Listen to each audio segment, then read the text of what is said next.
Boycott China.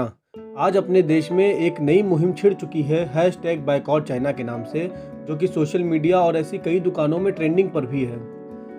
जहां एक और लोग कह रहे हैं कि वो चाइनीज़ प्रोडक्ट का बहिष्कार करने के लिए पूरी तरह तैयार है, तो वहीं कुछ लोगों का मानना है why doesn't Indian government ban and stop import Chinese product. अब इनके जहन में इस सवाल का उठना जरूरी भी है, क्योंकि शायद इन्हें अभी इस 3 वर्ड के ऑर्गेनाइजेशन के बारे में कुछ नहीं पता है।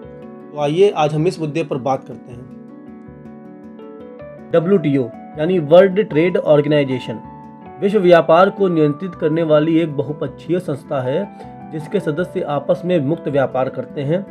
WTO इसे रेगुलेट करता है और इंपोर्ट एक्सपोर्ट को ईजी बनाता है। WTO का मेन मुद्दा वर्ल्ड इकोनॉमी को व्यापार के जरिए बढ़ावा देना है और अपने मेंबर्स को विकसित करना।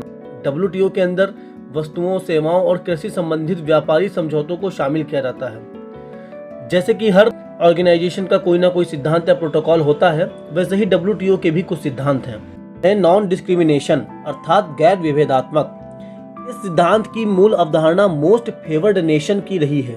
जैसे कि इंडिया ने बांग्लादेश, वियतनाम और पाकिस्तान को मोस्ट फेवर्ड नेशन का दर्जा दिया हुआ है, तो इंडिया जो भी सुविधाएं और सेवाएं वियतनाम को देगा, वही सुविधा WTO द्वारा इंडिया की ओर से बाकी देशों को खुद ब खुद मिलती जाएंगी। दूसरा सिद्धांत परस्परता का। इस सिद्धांत के तहत आयात निर्यात में जब एक देश दूसरे देश को टैरिफ में छूट सुविधा देगा, तो दूसरे देश को भी यह सुविधा उसे देनी पड़ेगी, ताकि उनके भुगतान में ज्यादा अंतर ना हो सके। तीसरा सिद्धांत ट्रांसपेरेंसी का है। WTO के अनुसार किसी भी देश की घरेलू उत्पाद और बाहरी उत्पाद की व्यापार नीतियों में पारदर्शिता होनी चाहिए, और इस तरह से हम WTO की बहुत सी नीतियों से बंधे हुए हैं। जैसे कि कोई भी गवर्नमेंट किसी भी देश का उत्पाद अपने देश में बैन नहीं कर सकती है। इसका सिर्फ एक ही उपाय है, जब हमारी देश की जनता इन उत्पादों का उपयोग ना करे, तब सरकार उन उत्पादों का आयात बंद कर देगी। जैसा कि वर्ल्ड वार 2 में अमेरिका ने जब जापान में न्यूक्लियर बम छोड़ा था, तो जापान की जनता ने 1945 के बाद कुछ सालों तक अमेरिकन प्रोडक्ट का पूरी तरीके से बहिष्कार कर दिया, जिसका प्रभाव आज भी इन दोनों देशों के व्यापार में देखने को मिलता है।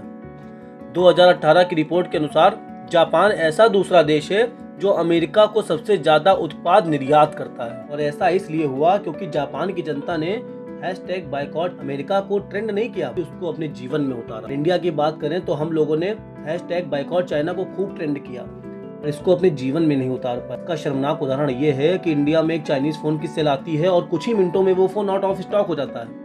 आज इंडिया के लार्जेस्ट ट्रेडिंग पार्टनर की बात करें तो चाइना टॉप 3 में स्थान बना चुका है।